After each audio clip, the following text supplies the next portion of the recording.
အာဆင်နယ်နဲ့မန်စီးတီးတို့ရဲ့အရေးပါခဲ့တဲ့အခြေအနေတည်းအားလုံးပဲမင်္ဂလာပါ MM Bookies ကနေပြန်လဲကြိုဆိုလိုက်ပါရစေခရစ်စတော့ဇိုးလင်းနဲ့မာရီအိုဒီကက်တို့မန်ချက်စတာစီးတီးခံစစ်ကိုမှွေနှောက်သွားခဲ့တာကြောင့်အာဆင်နယ်ပြည်သက်တွေအတွက်တော့ဒီယာဒီအောင်မြင်မှုတွေရယူဖို့မျှော်လင့်ချက်တွေအကြီးအကျယ်မြင့်တက်လို့လာခဲ့ပါတယ်ပိုပြီးစိတ်လှုပ်ရှားစရာကောင်းတာကဒက်ဂလန်ရိုက်ဆာဒုတိယပိုင်းမှာလူဆောင်ဝင်လာခဲ့တာဖြစ်ပြီးဘူကာယိုဆာကာဟာလည်းပွဲချိန်တနာရီမှဝင်ရောက်ကစားခဲ့တာပါဒါအပြင်ဗီတာယိုခရက်စ်နဲ့ကမ္ဘာ့ဖလားချန်ပီယံဇူဘီမယ်ရီတို့ဟာလည်းပွဲပြီးကန်ဒီမှာခဏတာပါဝင်ခွင့်ရခဲ့သလိုမီကင်မိုရီနိုနဲ့အီဗာရီချီအဇီရိုဆိုရင်လည်းလုံးဝဝင်မကစားခဲ့ရပါဘူးအဒီကခံစစ်မှုဝီလီယမ်ဆန်လီဘာဒန်ယာကြောင့်လွဲချော်နေရချိန်မှာတော့ကိုဗင်ထရီအသင်းနဲ့ပရီးမီးယားလိအဖွဲ့ပွဲစဉ်ကိုရှင်ပြန်ရမယ့်အာဆင်နယ်တို့ရဲ့ခြေစွမ်းက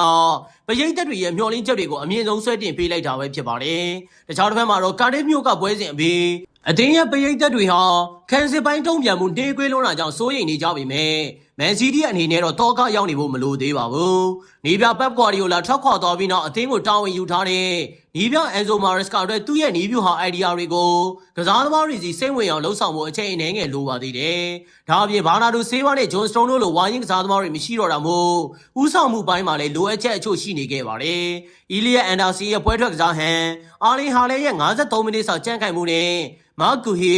ရိုင်ယန်ချာဂီတို့လိုကစားသမားတွေအရန်ကုန်ကနေထွက်လာတာကိုကြည့်ခြင်းအပြင်မာရက်စကာရဲ့ခစ်တင်ဟာချက်ချင်းအောင်မြင်မှုထက်အချိန်ယူတီဆောက်ရမယ့်စီမံကိန်းတစ်ခုအဖြစ်ရှုမြင်ရမှာပါ။အာဆင်နယ်အသင်းရဲ့တိုက်စစ်ကစားဟန်နဲ့ပွဲကိုစိုးမိုးနိုင်မှုကိုချီးကျူးရမှာဖြစ်တယ်လို့မန်စီးတီးရဲ့အားနည်းလုံးနဲ့ခံစစ်ပိုင်းကိုလည်းသတိထားစောင့်ကြည့်ရမှာဖြစ်ပါတယ်။2025-26 FA ဖလားချန်ပီယံမန်စီးတီးအသင်းဟာပွဲစဉ်အတွင်းခွင့်ပြုပေးခဲ့ရတဲ့ဂိုး3ဂိုးစလုံးမှာပြိုင်ပွဲတိုက်စစ်ဆင်လာတာကိုတုံ့ပြန်မှုမရှိဘဲရက်ကြည့်နေခဲ့ရတာဖြစ်ပါတယ်။ပထမဂိုးမှာရီကာဒိုကာလာဖီယိုရီဂိုးအေရီယာရဲ့အထိ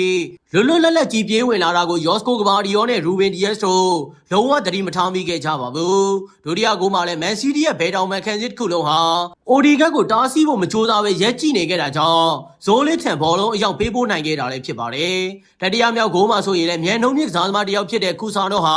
ဇိုးလစ်ကိုဖိအားပေးဖို့ကြောက်ရွံ့နေခဲ့တာကြောင့်အိုဒီကက်စီအလွယ်တကူပဲဂိုးဖန်ပြီးပေးဖို့ကိုခွင့်ပြုလိုက်ရပါတယ်။ဒါဟာကိန်းဂဏန်းတွေမှာလည်းထင်ရှားပြီးမန်စီးတီးအနေနဲ့မြေပြင်ပေါ်မှာရှင်ပြိုင်နိုင်မှု46%ပဲအနိုင်ရခဲ့သလိုဖြတ်တောက်မှုပိုင်းမှာလည်းအာဆင်နယ်က16ချိန်မန်စီးတီးက17ချိန်ပဲပြုလုပ်နိုင်ခဲ့ပါတယ်။ Community ရှိပွဲစဉ်ဟာယာစီတစ်ခုလုံးရဲ့အဆုံးဖြတ်မဟုတ်သေးပေမဲ့လည်းနီးပြဖြစ်တဲ့အန်ဇိုမာရက်စ်ကအနေနဲ့ပောက်ကွာဒီယိုလာခစ်လိုမန်စီးတီးရဲ့ခီးစဉ်ကိုအားကောင်းစွာစတင်နိုင်မှုအတွက်တော့ဒီခန်းစစ်ပိုင်းအမှားယွင်းတွေကိုအမြန်ဆုံးပြင်ဆင်သွားဖို့လိုအပ်ပါတယ်။တစ်ဖက်မှာလည်းအာဒီတာရဲ့အာဆင်နယ်အသင်းဟာ